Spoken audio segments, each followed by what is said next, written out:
কিন্তু আমি মিশো থেকে অর্ডার করেছিলাম, সেটাও আমি পেয়েছি। তো অনেক দিন ধরেই না আমার যে বাসন রাখার জায়গাটা, ওই জায়গাটা ভেজা থাকে বলে ওপরের যে মার্বেলটা সেটা কেমন যেন একটা হয়ে যাচ্ছিল। আমি অনেকদিন ধরে ভাবছিলাম কি করা যায়।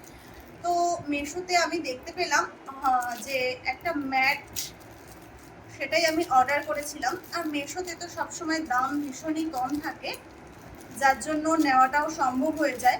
তো দেখো সেটাই এসেছে।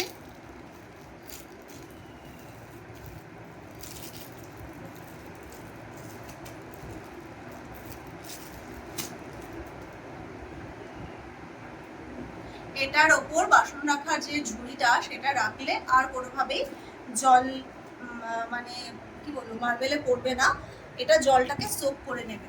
ভীষণই সুন্দর, আর দামও কিন্তু থাকছে ভীষণ কম। যদি তোমাদের কারো কমেন্ট লিঙ্কের প্রয়োজন হয় আমাকে কমেন্ট করো, আমি লিঙ্কটা শেয়ার করব।